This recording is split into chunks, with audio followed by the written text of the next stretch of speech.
Vamos entrar na palavra então. Nós estamos em pleno Setembro Amarelo. O Alex já deu uma introdução abençoada aqui à frente. O Setembro Amarelo é um mês escolhido para ser prevenção do suicídio.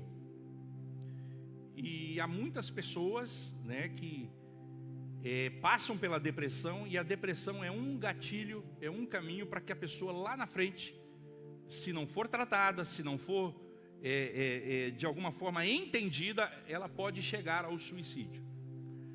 E alguém pergunta, já perguntaram para mim, pastor, depressão é espiritual? Não, a depressão não é espiritual, não é uma doença espiritual. O que ocorre é que nós temos um inimigo nas nossas almas, que ele não dorme, o inimigo das nossas almas, que é Satanás.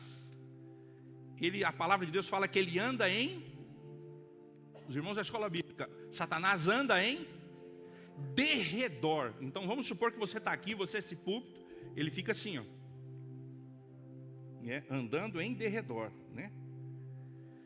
E qualquer amostra que você der de fragilidade, qualquer amostra que você der que as suas emoções estão feridas, estão vulneráveis, esse inimigo que não dorme, ele vai tentar e atentar contra a sua vida.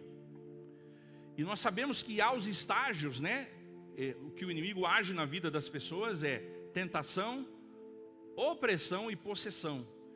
E uma das fases que é a opressão, a pessoa começa a ouvir vozes. E nesse momento de ouvir vozes, uma pessoa fragilizada com depressão, ela começa a ouvir vozes, e Satanás, vendo ela fragilizada, Satanás pode dizer para ela a seguinte frase: olha, acaba logo com isso, resolva logo esse problema, resolva por si só esse problema. Então os irmãos estão entendendo o que Satanás, ele vem, a palavra de Deus diz que ele vem para matar, roubar e destruir, mas Jesus vem para que tenhamos vida e tenhamos em abundância. Então, ter vida é o coração bater, pressão 13/8, faculdades mentais normais, ter vida. Agora, ter vida em abundância é só com o nosso Senhor Jesus Cristo. Então, amados irmãos, a palavra de Deus em Salmos 42, eu vou pedir para o Johnny colocar lá, Salmos 42, verso 5, antes de entrarmos no texto mesmo, diz assim, o salmista: por que estás abatida, ó minha alma? Então, a depressão é uma doença da alma, tá? A depressão não aparece na tomografia, tá? Alguém com depressão vai lá, faz uma tomografia, não aparece nada, porque é uma doença da alma. E o salmista diz assim: por que estás abatido, ó minha alma? Por que te perturbas em mim? Espera em Deus, ainda o louvarei na salvação da sua presença. Coloca o verso 11 agora, que praticamente é o mesmo verso. Por que está abatido, ó minha alma? Porque te perturbas dentro de mim? Espera em Deus, pois ainda o louvarei. Ele é a salvação da minha face e o meu Deus. Aleluia. Amados, dos 150 salmos, praticamente 51 salmos, há palavras de pessoas que estão assim, afligidas na sua alma. Dos 150 salmos, 75 deles escritos por Davi, mas 51 dos salmos, os salmistas, eles falam que estão com a alma entristecida, como este salmo. Eles falam que estão com alguma coisa afligindo, uma batalha interior, uma batalha que não é uma batalha física. A física seria até mais fácil de ser vencida. E dos 51 salmos falam de conflitos existenciais que os salmistas estavam passando. Mas em todos esses 51 salmos que falam dos conflitos que os salmistas estavam passando, todos eles encerram com esperança. Todos eles encerram que o Senhor vai me livrar dessa situação. Todos eles encerram dizendo que o Senhor é a esperança dos seus caminhos. Então, amado irmão, amado amigo, como o Alex falou aqui à frente, não subestime quem está com depressão. E nós vamos depois entrar aqui com 8 frases que você não deve falar para alguém que está com depressão. 8 frases que você não deve falar para quem está com a alma aflita. E nós lemos essa palavra, antes de orar ainda, eu queria dizer que tristeza e depressão são diferentes, tá? Tristeza todos nós sentimos. Nós pregamos sobre Neemias aqui, alguns dias atrás. O que falamos sobre Neemias? Neemias recebeu uma notícia de Jerusalém, que estavam com as portas queimadas a fogo, os muros derrubados. O que Neemias fez? Fiquei muito triste, lamentei por alguns dias e chorei, diz Neemias. Está lá Neemias 1, me parece que é verso 4. Então a tristeza é algo natural e é algo até uma defesa do nosso organismo quando recebemos uma notícia que não nos agrada. Agora, a tristeza que passa de 2, 3 semanas e começa a perdurar meses, essa tristeza aí ela já começa a virar depressão. De 10 a 15% da população mundial sofre com este mal. 10 a 15% da população mundial. Vamos tentar trazer para o nosso município, que tem mais ou menos 30 mil habitantes, Alex? 10% é 3 mil? Será que a proporção é a mesma? 3 mil pessoas em Nova Esperança. É possível que esteja enfrentando uma depressão? Então, irmãos, é sério. E a depressão, um pastor conhecido, pastor Hernandes Dias Lopes, ele diz: a depressão é como você enxergar o mundo todo cinzento. Você não enxerga nada colorido. Depressão é como você acordar de manhã sem nenhum ânimo e vestido com um pijama, né? Como se fosse um pijama de madeira. Que mobilidade você tem com uma roupa de madeira? Nenhuma. Imagina você enxergar o mundo cinzento e ainda acordar com uma roupa de madeira e tentar fazer as suas atividades do dia. Então, a depressão, ela limita mesmo a vida das pessoas. Mas nós temos um Deus que pode cuidar de nós. Nós temos um Deus... Fala, irmã Ivânia. Irmã, quer pregar agora, irmã? Leu? Brincando, irmã. Livrou da depressão com esse verso aqui, irmã? Não, que benção. E agora ele, o que ele falou, ele isso. Isaías, pera, irmã, não vai embora não. Porque o Senhor consolará a Sião, consolará a todos os seus lugares assolados, e fará o seu deserto como Éden, e a sua solidão como o jardim do Senhor. Gozo e alegria se acharão nela, e ação de graças e voz de melodia. Aleluia. Irmã, foi isso que ele fez com a irmã? Que bênção. A irmã vai pregar daqui uns dias aqui, irmã. É bênção de Deus. É bênção. Então, irmãos, é tremendo que a palavra de Deus nos consola. A palavra de Deus nos consola. Se você não tem lido a palavra, se você não tem buscado o consolo na palavra, você tem perdido o melhor remédio que você tem. E esse remédio é de graça.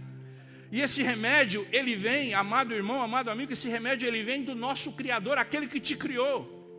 Aquele que conhece todas as suas veiazinhas, os pequenos vasos sanguíneos do seu cérebro, o seu coração, conhece tudo sobre você. As palavras vêm do coração dele e estão aqui. Então, amado, quem nos criou é que pode dizer palavras para fazer a diferença em nossas vidas. Aleluia.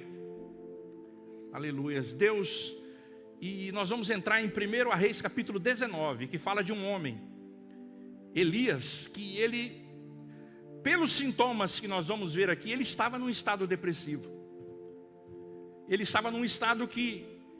E olha, irmãos, depressão não escolhe gente mais espiritual e menos espiritual. Olha que Elias, ele tinha vindo de uma batalha com 400 profetas de Baal e 450 profetas de Azera. Ele pediu para que esses 850 profetas orassem, e era um desafio. Não sei se os irmãos se lembram, em 1 Reis capítulo 17, o povo de Israel estava enveredando por caminhos da idolatria, servindo a deuses que não existiam através de imagem de escultura. E Elias, ele propõe um desafio ali ao povo, e eu queria que o Johnny colocasse primeiramente ali a palavra 1 Reis capítulo 17. 1 Reis capítulo 17. 1 Reis capítulo 18, Johnny, coloca aí, 21. 1 Reis 18, 21, precisamos entrar nesse contexto para entrar na vida de Elias, que passou por um estado depressivo. Então, esse verso diz assim: então Elias se chegou a todo o povo e disse: até quando cocheareis entre dois pensamentos? Se o Senhor é Deus, segui a ele, e se Baal é Deus, segui. Porém o povo não lhe respondeu nada. Então O próprio Israel, que foi criado nos caminhos do Senhor, estava servindo a deuses que não existiam. E Elias, ele promoveu um desafio. Vamos fazer assim? Já que vocês estão em dúvida a quem vocês vão servir, vamos fazer um desafio. Chama os profetas de Baal e eles vão orar. E eu vou orar depois. O Deus que manda fogo dos céus, esse Deus vocês vão servir a partir de agora. E ele perguntou para o povo: é justo esse desafio? Ele falou: é justo. Aí chamaram 400 profetas de Baal, 450 de Azera e começaram a orar. Colocaram um altar, colocaram um animal lá no altar, e o Deus que respondesse teria que mandar fogo do céu. E eles começaram a orar alto. E a palavra diz, irmãos, eu vou já abreviando aqui porque a gente precisa caminhar. E eles se automutilaram, aqueles profetas de Baal e de Azera, e nada vinha. E Elias lá do outro lado, ora mais alto, talvez o Deus de vocês está dormindo. E ainda tirava sarro ainda, né, Elias? Ora mais alto, porque o Deus de vocês deve estar dormindo, não está mandando fogo do céu. Oraram, se cansaram, os 850 profetas de Baal e Azera. Aí Elias, o que ele faz? Ele chega no altar agora e manda: molha mesmo, molhe o altar. Molha o altar, porque eu não quero nenhuma dúvida de que o Deus que vai mandar fogo do céu vai mandar fogo sobre esse altar. E vocês sabem a história. E a palavra de Deus diz assim: e quando chegou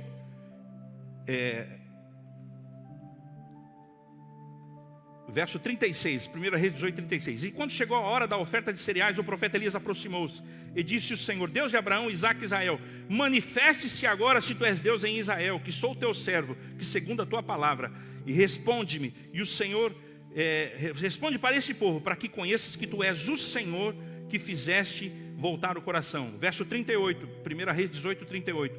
Então caiu o fogo do Senhor e consumiu o holocausto, a lenha, as pedras e o pó, e ainda lambeu a água que estava lá no altar. E vendo todo o povo, caíram com o rosto em terra e disseram: o Senhor é Deus, o Senhor é Deus. Depois dessa grande vitória que Elias teve diante daqueles 850 profetas, os 850 profetas foram mortos pelo povo, porque o Deus deles não mandou fogo do céu. Agora começa 1 Reis 19, Elias recebe uma ameaça. Imagina, você orar, Deus mandar fogo do céu. Se fosse a gente saía todo faceiro aí andando na avenida, né? Mas as ameaças vieram. O que aconteceu? 1 Reis 19, verso 1. Ora, Acabe fez saber a Jezabel tudo o que Elias havia feito. Isso é, orou, o fogo veio do céu e o povo matou os outros 850 profetas deles, como matar a espada todos os profetas. Então Jezabel mandou um mensageiro a Elias a dizer: assim me façam os deuses e outro tanto, se até amanhã a estas horas eu não fizer a tua vida como a um desses profetas que morreram. Verso 3. Elias teve medo e correu para salvar sua vida. E quando chegou a Berseba, que pertence a Judá, deixou ali o seu moço. E ele mesmo, porém, foi ao deserto. E a caminho de um dia, chegou e assentou-se debaixo de um zimbro e pediu para si a morte. O que Elias fez? Pediu para si a morte, dizendo: já basta, ó Senhor, toma agora a minha vida, pois não sou melhor do que os meus pais. E deitando-se dormiu debaixo do zimbro. E de súbito um anjo o tocou e lhe disse: levanta-te e come. E ele olhou e viu que na sua cabeceira estava pão cozido sobre brasas e uma botija de água. E tendo comido e bebido, tornou a deitar-se. E o anjo do Senhor voltou a segunda vez e tocou-lhe e lhe disse: levanta-te e come, pois muito longo será o seu caminho. Levantou-se e comeu e bebeu, e com a força daquela comida caminhou 40 dias e 40 noites até o Horebe, o monte de Deus. Oremos, depois nós vamos continuar. Curva a sua fronte. Pai, em nome de Jesus, obrigado pela tua palavra, Senhor.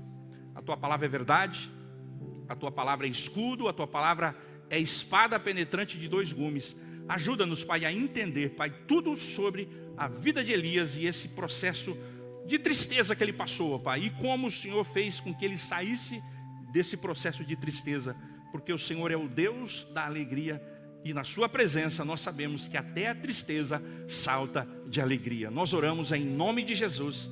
Amém, Senhor. Amém. Elias, ele teve essa vitória grandiosa, espetacular.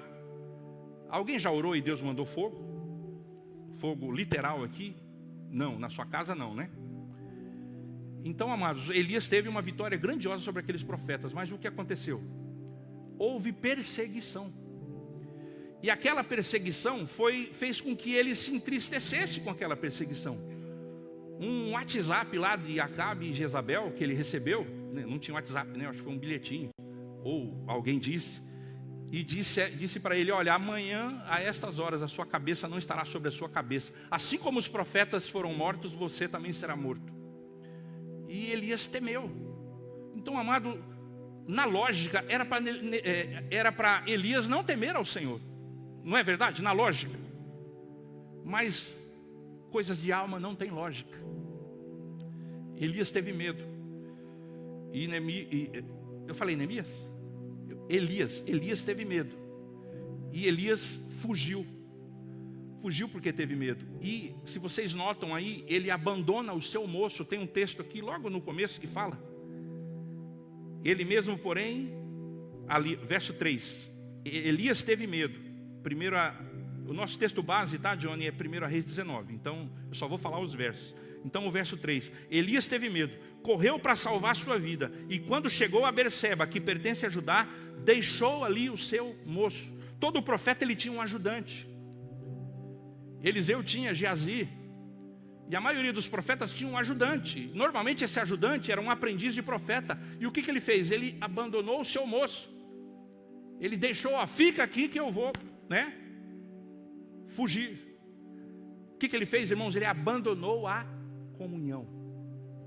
Eu já vejo aqui, amados, um caminho que vai levar à tristeza é quando alguém abandona a comunhão. O que é abandonar a comunhão, irmãos? É muito alegre estar diante dos irmãos. Uma das partes alegres do culto para mim e para os pastores também é quando a gente está ali na porta e fica recebendo os irmãos. Irmão, paz do Senhor, Deus abençoe, seja bem-vindo em nome de Jesus, que Deus nos dê um bom culto. E então, irmãos, uma das partes abençoadas do culto é a comunhão. E tem essa outra comunhão onde os irmãos oraram juntos com as mãos nos ombros. E tem também o fim do culto, onde você conversa com alguém: daí, irmão, como é que você está? Como é que você não está? Então, essa parte da comunhão, irmãos, o culto online não permite você fazer isso. O culto online não supre essa comunhão que você tem só aqui na casa do Senhor. Ah, pastor, eu assisto o culto online, ótimo. Se você tiver justificado por aquelas 5 razões de faltar num culto, cadê a Ju? Né, Ju? Se aquelas 5 razões de faltar num culto, a pessoa está justificada e assistir online, mas não é a mesma coisa. Online não é a mesma coisa. Aqui a gente vê o Dudu aqui quase chorar aqui na frente agora, falando: olha, Deus está à procura de adoradores. Quando a gente procura é porque não tem bastante. Se tivesse bastante, a gente tropeçava, né, no que a gente está procurando. Então, amado irmão, ele abandonou a comunhão. Amado, não abandone a comunhão. Abandonar a comunhão aqui, já traduzindo para você: não falte nos cultos. Não falte, a cada culto tem algo especial. A irmã Ivânia chegou ali na porta: pastor, posso ler essa carta? Pode, porque o culto é do Senhor, irmãos. Não tem uma regra fixa, não é nada engessado aqui. Quem dirige é o Espírito Santo do Senhor. Ela levantou de novo com a Bíblia aqui. E é isso, amado irmão, é isso que acontece mesmo. E tem que acontecer. Se o irmão vier para dar um testemunho, é lógico, tem a ordem do culto, a liturgia do culto. O Dudu muda o cântico todas as vezes que ele quiser. A Priscila pode mudar quantas vezes ela quiser. Se o pastor quiser mudar a mensagem na hora, ele muda. Mas é tudo pela dispensação do Espírito Santo, irmãos. E Elias, primeiro erro, abandonou a comunhão. E quando ele abandonou a comunhão, irmãos, ele entrou naquele processo de... Ele teve medo, abandonou a comunhão, e ele entrou num processo de tristeza profundo. E Deus não visitou ele com palavras, Deus visitou ele com provisão primeiro.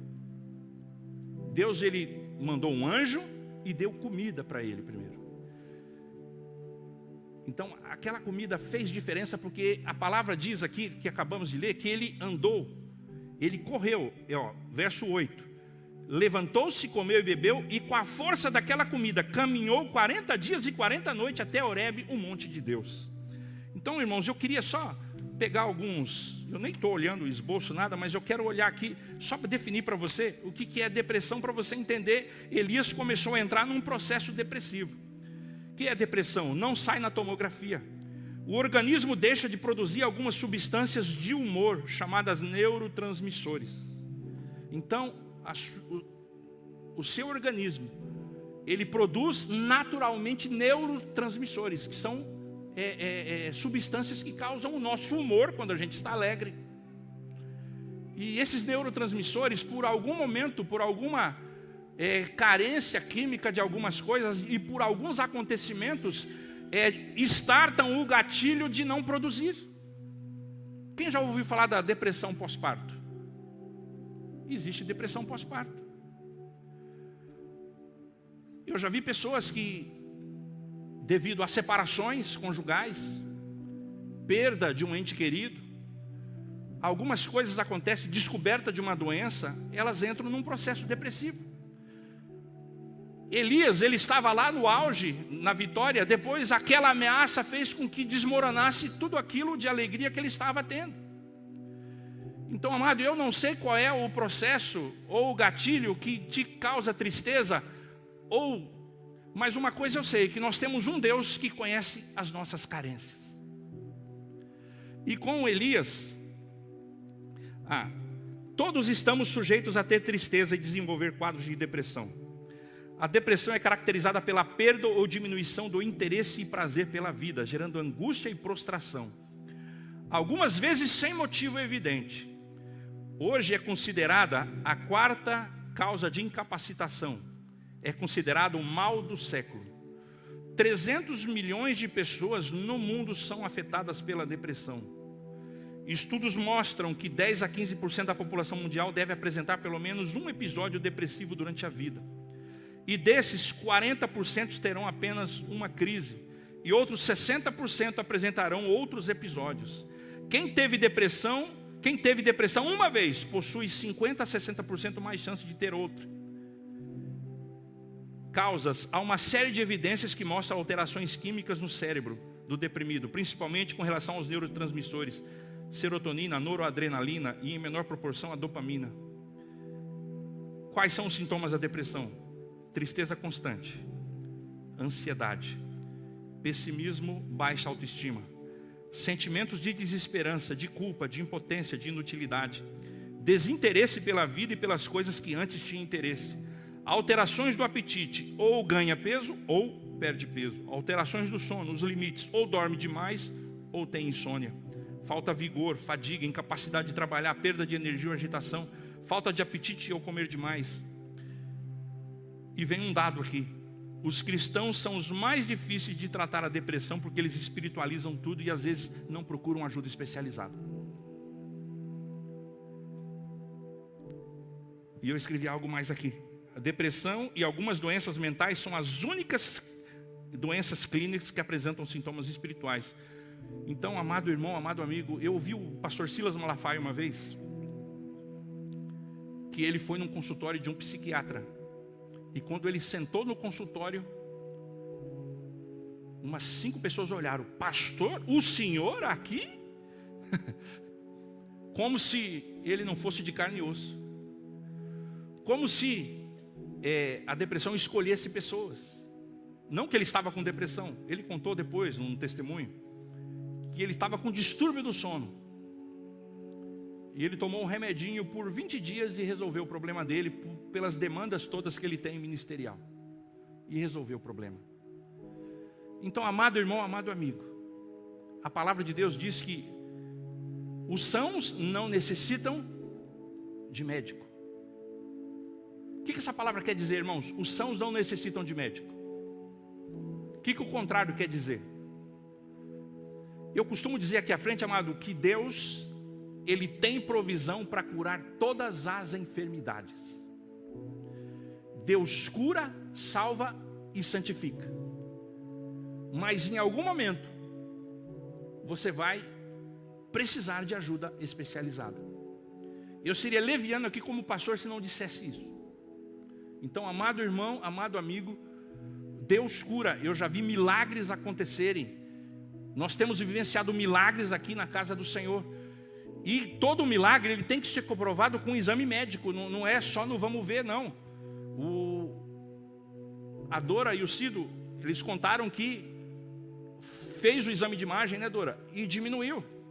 Diminuiu lá o pequeno tumor, diminuiu bastante. Você sabe dizer o quanto diminuiu, Dora? Deixa eu tentar ouvir aqui.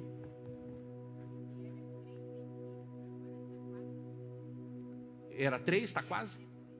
Isso. Diz que o médico, era 3 centímetros, o médico nem conseguiu ver no exame de imagem. Mais. Então, amados, os irmãos sabem o quanto nós temos orado pelas pessoas enfermas aqui à frente. O quanto a comunidade como igreja tem orado. Então, e é comprovado com exames, irmãos. Então nós temos visto milagres acontecer. Mas precisamos saber que, principalmente essa doença da alma, que não aparece em tomografia, ela precisa de cuidados. Vamos ver o que aconteceu com Elias aqui, a hora não para. E Elias, ele com aquela comida ele andou 40 dias e 40 noites. E depois ele entrou numa caverna, onde passou a noite. E veio a palavra do Senhor para ele: que fazes aqui, Elias? E respondeu ele: eu tenho sido muito zeloso pelo Senhor Deus dos exércitos. Os filhos de Israel deixaram a tua aliança, derrubaram os teus altares, mataram os teus profetas à espada, e só eu fiquei. E agora estão tentando me matar também. Então, amados, depois daquela grande vitória que Elias foi um dos instrumentos de Deus para acontecer, nem assim o povo se voltou ao Senhor. Então Elias estava desapontado com o povo. E aquele desapontamento dele com o povo e com o seu próprio ministério, que ele achou que estava infrutífero, ele entrou naquele estado, entrou numa caverna. E quando ele entra na caverna, aí Deus começa a dialogar com ele. Primeiro veio a comida lá, 40 dias atrás, antes da caminhada de 40 dias e 40 noites, a comida. Um anjo o tocou e deu comida para ele. E agora Deus vem e trava um diálogo com ele. Então, amado, se você encontrar alguém depressivo, você precisa conversar com a pessoa. Conversar com a pessoa, não com acusação. E eu queria ler aqui 8 frases que você não deve dizer para um depressivo, para alguém que você entende que está com depressão. Eu vou dizer o que você não deve falar, o que você deve falar. Primeira frase que você não deve falar: você precisa procurar ajuda. Você não deve dizer essa frase. Você deve dizer a seguinte frase: posso te ajudar a buscar ajuda? Às vezes é a ênfase, é como falar. Outra frase que você não deve dizer, e Deus, ele promoveu um diálogo com Elias, falou: o que fazes aqui, Elias? Em outras palavras, Elias, aqui não é o teu lugar. Outra frase que você não deve dizer: como isso foi acontecer com você? Como se a pessoa fosse a culpada disso que está acontecendo com ela. Como isso foi acontecer com você? E a pergunta deveria ser a seguinte: olha, isso poderia acontecer com qualquer pessoa, mas eu estou aqui para te ajudar. O que eu posso fazer por você? A terceira frase: até quando você vai ficar assim? Até quando você vai ficar assim? O que dizer no lugar dessa frase? Nós vamos ajudá-lo pelo tempo que for preciso, até você melhorar. Quarta frase que você não deve dizer: por que você não sai dessa cama e vai se distrair?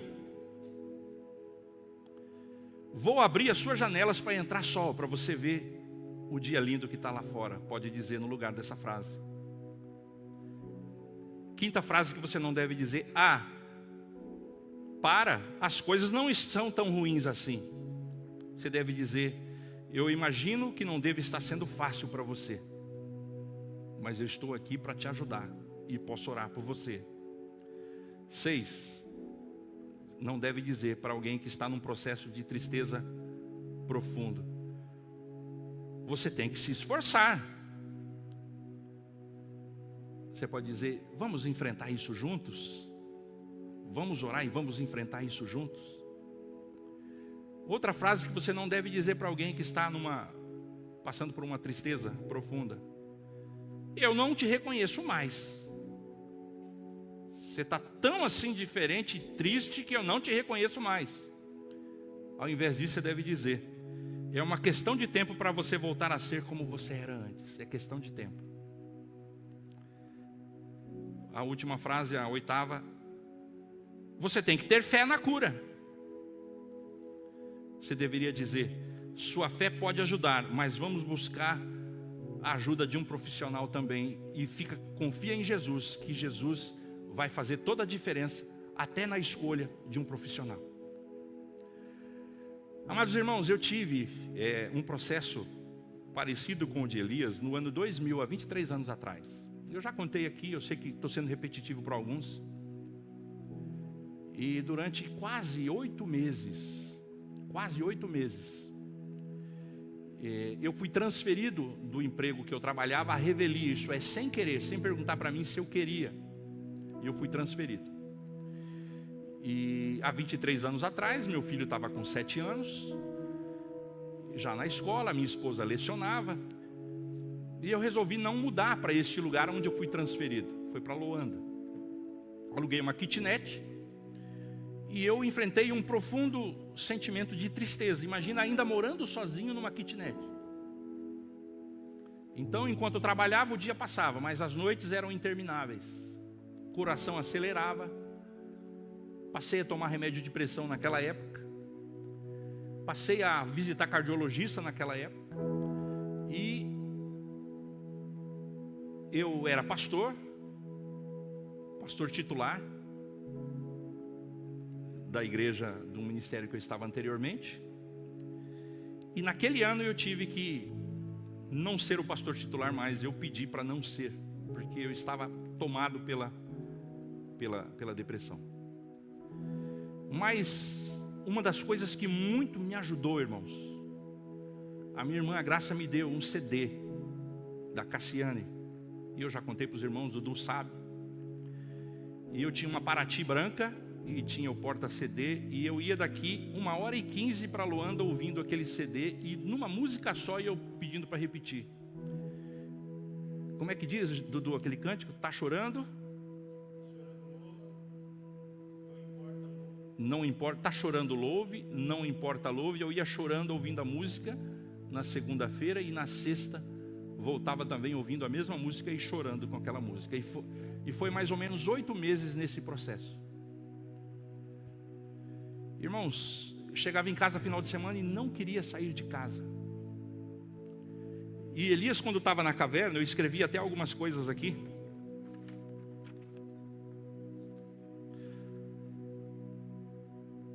Deixa eu ver se eu acho aqui.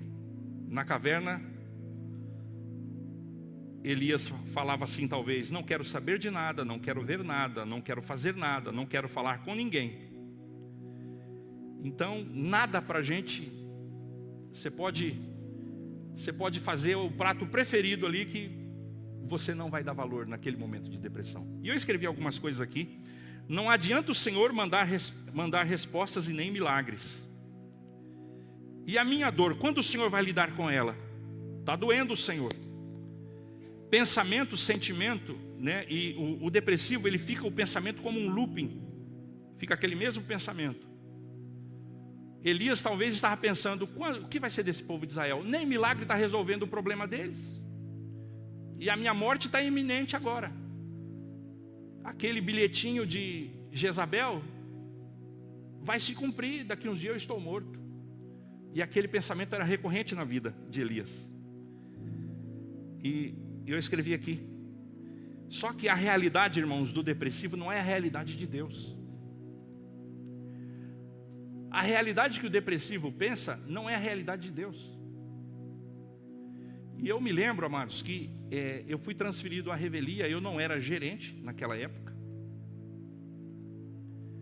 E depois eu fiquei sabendo que eu não quero entrar em detalhes, porque isso é fato público, né? Teve um superintendente que ele perseguiu muitas pessoas aqui na região. E esse superintendente, ele saiu daqui dessa região e foi para uma região do Mato Grosso. E lá ele entrou em decadência. entrou em decadência, ele foi ser um funcionário raso depois. E teve que se mudar para Minas Gerais. Então todas as perseguições que ele fez, ele acabou assim, porque não vinga, amados, alguém que faz maldade, não permanece. Mas só que, eu depois, isso foi no ano 2000. Aí no ano 2006, então eu era um funcionário, vamos dizer, funcionário raso. De 2000 a 2006 eu me refiz. E aí eu assumi a gerência depois em 2006. Mas foi com muito custo, depois de vencer todas as etapas que eu precisei vencer. Então, amado irmão, amado amigo, eu não sei que luta você está passando. Eu não sei o que é que está te causando tristeza. Mas Deus, Ele tem vitória para os seus. Deus tem vitória para os seus. E vamos ver como é que Elias foi tratado aqui na sua tristeza. Deus, Ele cutuca a nossa alma para falar, para a gente falar o que é que está acontecendo. Então, aquele que está em depressão, ele tem as suas razões para estar daquele jeito. E é preciso que alguém, usando aquelas frases que eu disse, não acusando, mas traga ele para o diálogo, para ele colocar para fora o que está acontecendo, porque ele precisa conversar. E Deus chama Elias para conversar. E aqui no verso, diz assim, ó, verso 11: E disse-lhe Deus, vem para fora, põe-te neste monte perante a face do Senhor, pois ele vai passar. Então um grande e forte vento fendeu os montes e despedaçou as penhas diante do Senhor, porém o Senhor não estava no vento. Depois do vento veio um terremoto, porém o Senhor não estava no terremoto. Depois do terremoto veio um fogo, porém o Senhor não estava no fogo. Depois do fogo veio uma voz calma e suave. E vem o verso 13. Então aconteceu 3 coisas de estrondar, né? O forte vento, terremoto e fogo. E depois veio uma voz calma e suave. E o verso 13 diz assim: E ouvindo a Elias, envolveu o rosto com a capa, e saindo-se, pôs-se à entrada da caverna. E então veio uma voz que lhe dizia: Que fazes aqui, Elias? E Elias diz novamente: Eu tenho sido extremamente zeloso pelo Senhor. Em outras palavras, eu não aceito que o povo, depois de ver todos esses milagres, ele continue ainda longe dos teus caminhos. Então, amado, o gatilho para Elias entrar nessa situação era o desgosto e o desapontamento que o povo não servia ao Senhor. E Deus aqui, e o Senhor não desiste de Elias. Deus visitou primeiro com um anjo, e Deus visita agora para um diálogo, que foi o processo terapêutico que Deus estabeleceu com Elias. O que eu aprendo aqui, amados, é que Deus não desiste de Elias, assim como Ele não desiste de você. Como eu disse, a realidade do depressivo não é a realidade de Deus, e Deus procura colocar Elias na realidade dele, e a realidade dele são esses fatos que eu vou narrar aqui para a gente caminhar para o final. E disse-lhe o Senhor no verso 15. Primeiro foi aquela dificuldade de tirar Elias da caverna. Precisou vir o vento forte, o terremoto e o fogo. E depois uma voz calma e suave. E a palavra inicial do verso 13: E ouvindo a Elias. O que será que Deus falou para Elias que fez com que ele saísse da caverna? Coloca no verso 13 aí, começo do verso 13. E sucedeu que, ouvindo Elias, aquela voz calma e suave. Amado, essa voz calma e suave é a voz que Deus diz no seu quarto de oração, que ninguém diz para você. Essa voz calma e suave é aquela voz que só você ouve naquele seu momento de dor, naquele seu momento que não é a oração fortuna do pastor que resolve, não é a revelação que alguém corre atrás, não. Essa voz aí, calma e suave, olha, veio o vento forte, o terremoto e o fogo. Mas a voz calma e suave que fez com que Elias saísse da caverna. Então, amado, Deus quer falar com você com essa voz calma e suave. E essa voz calma e suave, ela vai fazer com que o seu coração creia nas promessas dEle. Deus quer te erguer em nome de Jesus. E e disse-lhe o Senhor, e 3 coisas aqui, amados, que Deus falou para Elias fazer, para ele sair daquele estado de tristeza profunda. 3 coisas que Deus pede para Elias fazer, para ele sair daquele processo de tristeza profunda. Porque Elias cria numa realidade que ele ia ser morto, e que ninguém mais era fiel lá em Israel a não ser ele. Ele cria nessa realidade e por isso ele entrou em depressão. Mas a realidade não era essa, e Deus começa a falar a partir do verso 15. E disse-lhe o Senhor: vai e volta pelo teu caminho para o deserto de Damasco. E quando lá chegares, unge a Azael, o rei da Síria. E Jeú, filho de Ninsi, ungirás rei de Israel. Bem como Eliseu, filho de Safate, de Abel Meolá, ungirás o profeta em teu lugar. E quem escapar da espada de Azael, Jeú o matará. E quem escapar da espada de Jeú, Eliseu o matará. Também eu conservei em Israel 7.000, todos os joelhos que não se dobraram a Baal, e toda a boca que não o beijou. Então o que Deus quis dizer aqui? Elias, não é só você que é fiel, tem 7.000 joelhos que não se dobraram diante de Baal. Você pensa que você está sozinho. A realidade da sua tristeza é diferente. A minha realidade é diferente. Você tem a sua verdade, mas eu tenho a minha verdade. A minha verdade é que permanece. Então, tem 7.000 que não se dobraram diante de Baal. E Deus pediu 3 coisas para Elias. Primeira, ungir Azael, rei da Síria. O que significa ungir? Eu escrevi aqui. O símbolo da unção de ungir é indicar o que a pessoa vai ser. Ela não é naquele momento, mas indicar o que ela vai ser. Quando Davi foi ungido rei de Israel, demorou praticamente 10 a 13 anos para ele se tornar verdadeiramente rei. Então, quando Samuel ungiu a Davi, Samuel estava indicando: esse vai ser o rei de Israel. Mas eu sinto isso no meu coração, que as revelações de Deus são progressivas, e que a pessoa pode perder a bênção ao longo do caminho se ela não buscar o Senhor. Ungir Azael, rei da Síria, que Deus estava dizendo para Elias: Elias, você está aí numa caverna, você está triste, está abatido, mas você pode declarar e abençoar destinos de muitas pessoas. Tem muitas pessoas que vão passar por você, e você vai abençoar e vai profetizar sobre elas, e vai ungir, e elas vão fazer a diferença. Aonde você não chegar, a quem você abençoar e ungir vai chegar. O que Deus estava fazendo com Elias para ele sair daquele processo de tristeza? Fazendo Elias voltar ao ministério que ele tinha. Fazer Elias voltar ao seu propósito. Fazer Elias fazer alguma coisa de útil no reino de Deus e não ficar só na caverna. Outra coisa que Deus fez com Elias: vai e unge Eliseu como profeta. E essa passagem, amados, que fala que Elias unge Eliseu como profeta, está aqui, verso 19. Assim partiu Elias dali e achou Eliseu, filho de Safate, que andava lavrando com 12 juntas de boi, né? Como se tivesse 12 tratores. Porque a junta de boi naquela época era equivalente ao trator do agronegócio hoje. Imagina alguém ocupado lá no campo com 12 tratores trabalhando, e chega Elias e unge ele como profeta. E a palavra agora, com 12 juntas de bois adiante dele, e ele estava com a 12ª. Elias passou por ele e lançou a capa sobre ele. Olha a reação de Eliseu. Então deixou Eliseu os bois, correu após Elias e disse: deixa-me beijar meu pai e a minha mãe, e então te seguirei.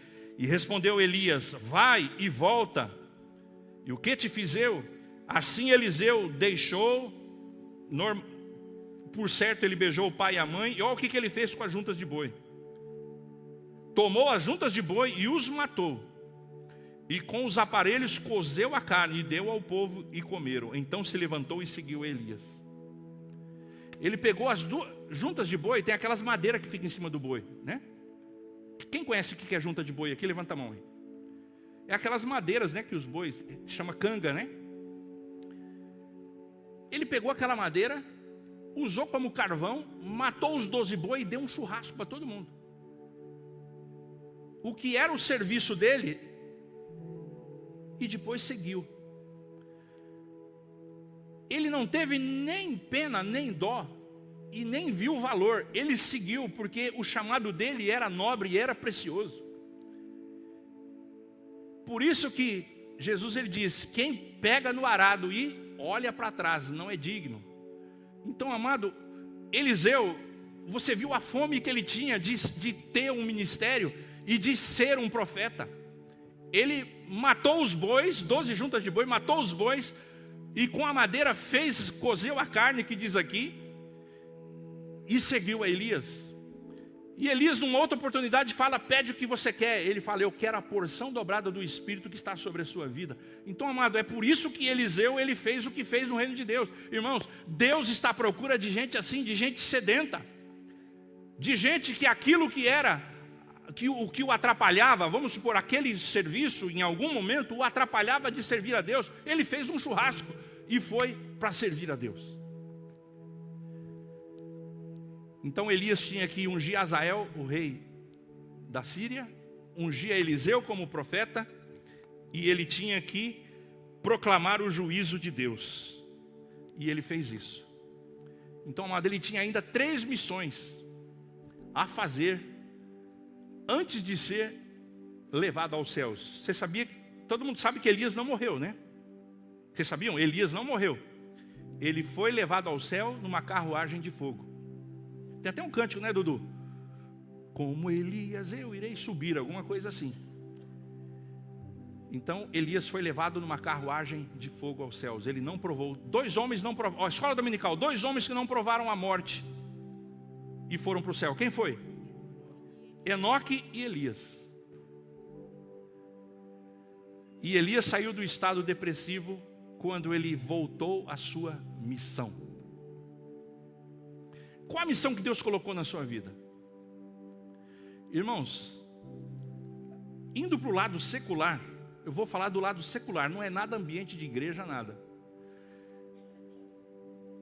Eu fiz um curso uma vez em São Paulo, e uma pessoa contou que ela saiu de um estado depressivo quando ela começou a pegar animais abandonados na rua para cuidar e depois entregar para doação. Ela pegava animais abandonados, doentes na rua, cuidava, tratava e depois levava para doação. E ela chegou a criar uma ONG para fazer isso. Isso é bom ou ruim? Irmãos, isso é bom ou ruim? Ela saiu do estado depressivo preenchendo o seu tempo fazendo algo que ela entendia que era bom para a sociedade.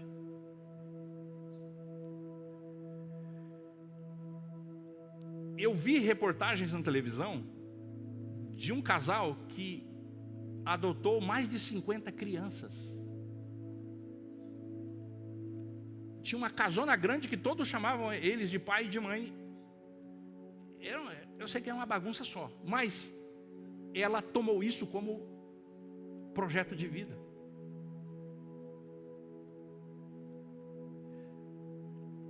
O caminho, amados, para a gente ficar imune à depressão, ela pega qualquer pessoa. Ninguém está imune, mas precisamos fazer alguma coisa. Todos nós nascemos com um propósito de vida. Todos nós nascemos com um propósito de vida. Irmãos, eu duvido que alguém não possa fazer nada.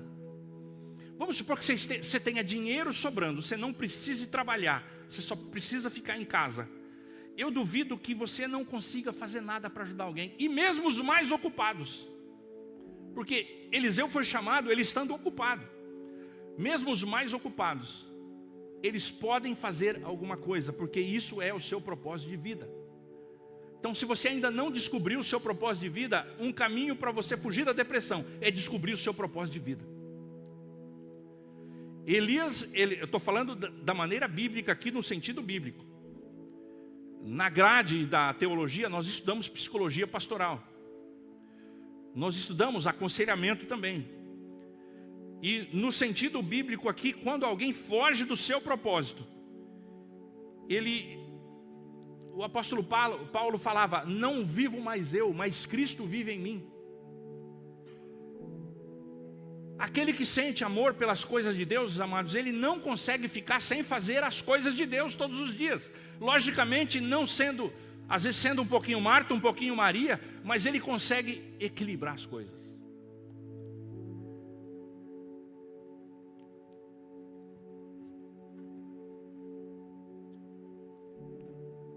Mas para a gente fazer isso, a gente precisa sair da caverna.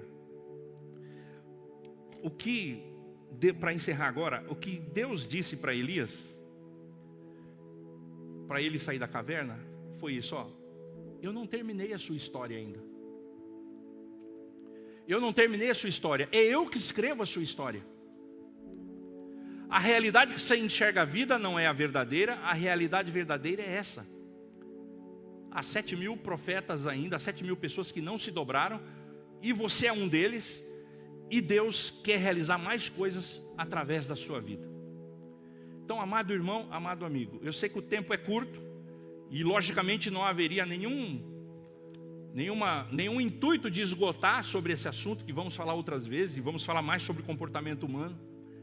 Mas uma coisa é certa, Deus quer usar pessoas, e as pessoas sendo usadas na mão de Deus, elas não entram em tristeza profunda. Elas podem passar por um período. E eu disse aqui, eu como pastor, no ano 2000, passei por essa situação, mas eu saí dessa situação. Eu saí dessa situação buscando ao Senhor e não desistindo, e cantando e declarando que está chorando, louve, está triste, louve, e vamos continuando. Então, amado irmão, amado amigo, o que nós precisamos é ser entendidos. Eu recebi apoio da minha esposa, e naquele momento, né, ministerial ali, que eu tive que dar 2 passos para trás, eu sabia que eu precisava me refazer. Então, amado irmão, amado amigo, eu não sei qual é a tua situação de vida. Eu vou pedir para você ficar em pé em nome de Jesus, já é 21h05. Mas não deixe nenhuma voz dar a última palavra sobre a sua vida, a não ser que essa voz seja a voz de Deus. A voz de Deus é que dá a palavra final sobre a sua vida. Nenhuma palavra sobre a sua vida é verdadeira, nenhuma realidade sobre a sua vida é verdadeira se não for a realidade de Deus.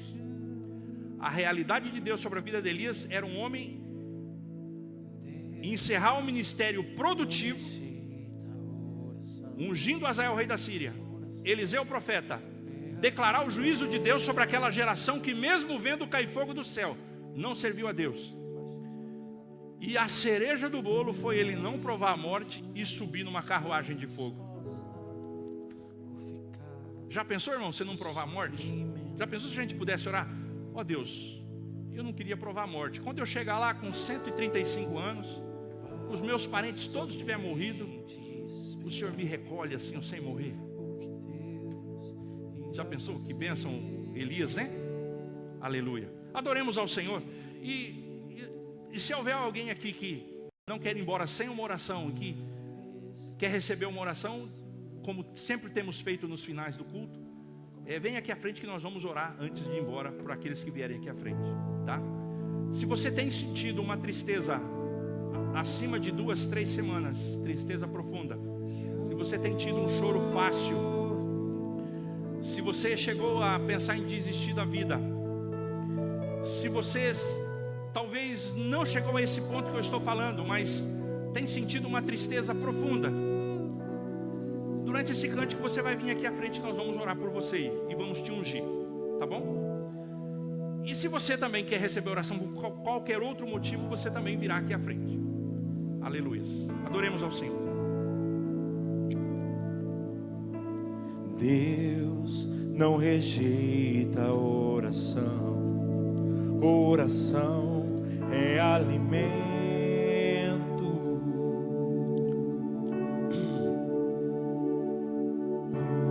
Nunca vi um justo sem resposta ou ficar no sofrimento.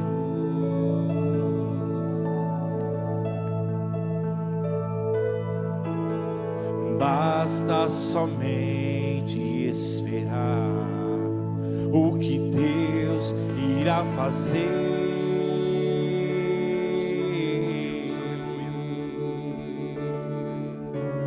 Quando Ele estende as suas mãos, é a hora de vencer. Então louve, simplesmente louve. Tá chorando, louve. Precisando, louve. Tá sofrendo, louve. Não importa, louve. Seu louvor invade o céu. Deus vai na frente, abrindo o caminho, quebrando as correntes, tirando os espinhos, ordena os anjos pra contigo lutar. Ele abre as portas pra ninguém mais fechar. Ele trabalha pra quem nele confia, caminha contigo de noite ou de dia. Erga suas mãos, tuas bênçãos chegou. Comece a cantar com muito louvor, com muito louvor, com muito louvor, com muito louvor. A gente precisa entender o que Deus está falando.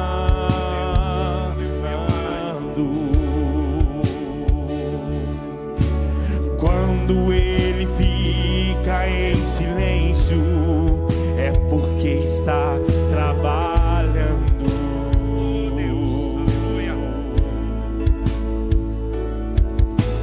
Basta somente esperar o que Deus irá fazer.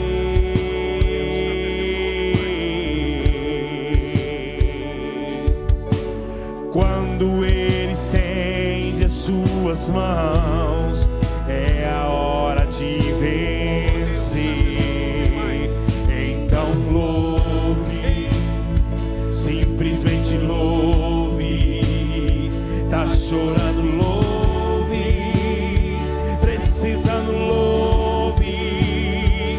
Não importa, louve. Não importa, não importa, louve. Seu louvor invade o céu. Porque Deus vai na frente, abrindo o caminho, quebrando as correntes, tirando os espinhos, ordena os anjos pra contigo lutar.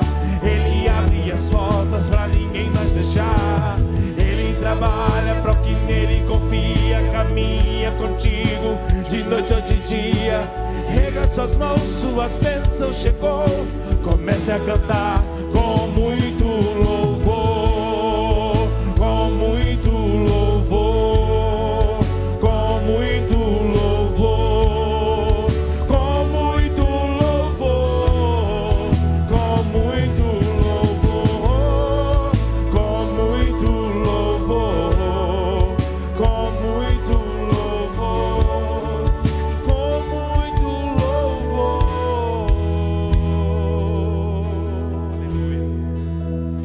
muito louvor.